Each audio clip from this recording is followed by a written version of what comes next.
Peut-être que vous avez vu dans d'autres capsules, j'ai parlé du nom. J'ai parlé de comment j'enseignais l'adjectif. Maintenant, aussi, des fois, je dois enseigner comment accorder le nom et l'adjectif.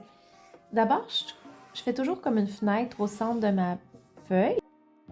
À certains élèves, je vais écrire masculin tout au complet. À d'autres, je vais juste écrire masculin, féminin, singulier, pluriel.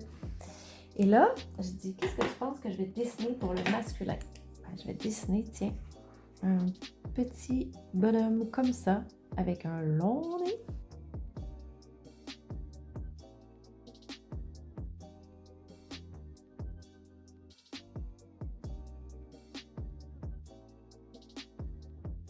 Donc, je dessine plusieurs friandises, puis un peu comme je l'ai fait pour le haut, je vais dire au pluriel, qu'est-ce qu'on doit toujours mettre pour le pluriel? Oui, un S, c'est bien, mais il y a une autre lettre aussi qu'on peut mettre pour le pluriel.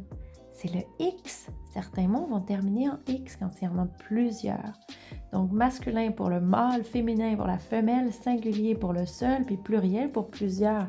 C'est un peu des mots qui vont y ressembler. Il y a des enfants à qui je fais que cette note-là parce qu'ils sont vraiment mélangés. Et là, attendez, je vais même vous montrer un jeu que je peux faire avec ça. Alors, vous avez besoin comme ça de petits jetons.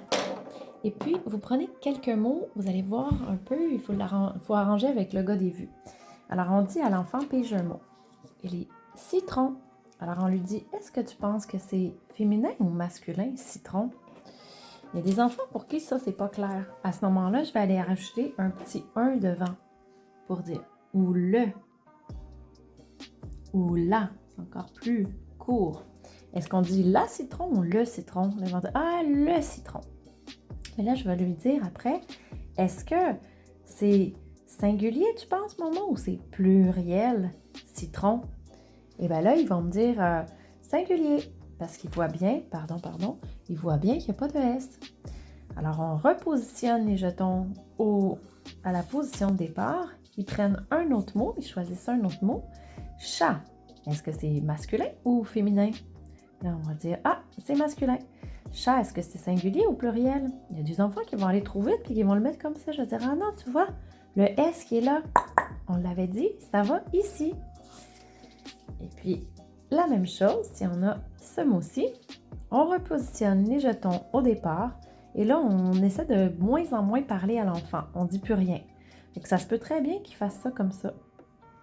Là, je dis, ah, c'est bien, tu as pensé au pluriel, mais pourquoi tu as mis, est-ce qu'on peut dire le tomate? Ah non, c'est vrai, c'est vrai. OK, parfait, t'es bon. Alors, ça, c'est un jeu qu'on peut accomplir avec nos cocos. Et c'est donc une première phase de l'apprentissage du masculin, féminin, singulier, pluriel. Pour plusieurs de mes élèves, j'ai besoin d'y revenir. Pour certains autres qui sont rendus plus loin, je vais leur parler de l'accord. Accord non plus adjectif. Bien évidemment, les préalables à ça, il faut bien s'assurer qu'ils soient au clair avec le nom et l'adjectif. Mais vous avez vu dans d'autres capsules vidéo, j'ai enseigné comment j'enseignais ces deux notions-là. Donc, pour enseigner l'accord, je vais ici dessiner deux mains. Et puis là, je vais dire, tu sais, si jamais tu as la gastro, miam, miam, miam, si tu vomis et que tu t'accroches la main, ben, tu mets des bactéries. Puis si tu donnes la main à un ami, ben, tu vas lui transmettre ton virus. Alors, le nom, c'est un peu la même chose. Il s'accorde toujours avec l'adjectif. Et si je te dis, j'aime bien les déstabiliser et dire le nom framboise,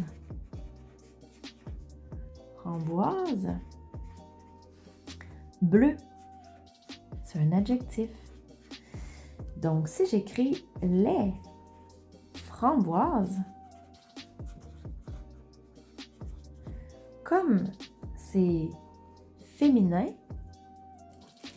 pluriel, bleu, il ne va pas s'écrire simplement comme ça. Il va falloir qu'il soit féminin, comme le nom, et pluriel, comme le nom.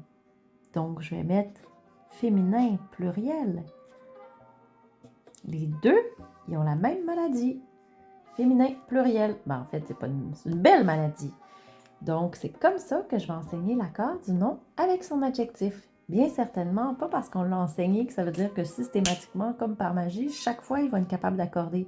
Par ailleurs, chaque fois qu'ils auront oublié de leur accord, je pourrai leur remontrer cette feuille-là, remontrer le principe, puis à la longue, après, des fois, il y a des enfants que ça prend 10 fois, 20 fois, 100 fois avant qu'ils automatisent ce geste-là de l'accord.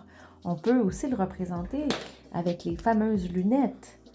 Hein, le nom féminin pluriel va s'accorder pareil pour l'adjectif. Mais moi, j'aime bien chaque fois relancer cette feuille sous leurs yeux pour leur rappeler que c'est toujours le même principe. Le nom s'accorde toujours avec l'adjectif. Si vous aimez la capsule, mettez-nous des petits pouces en l'air.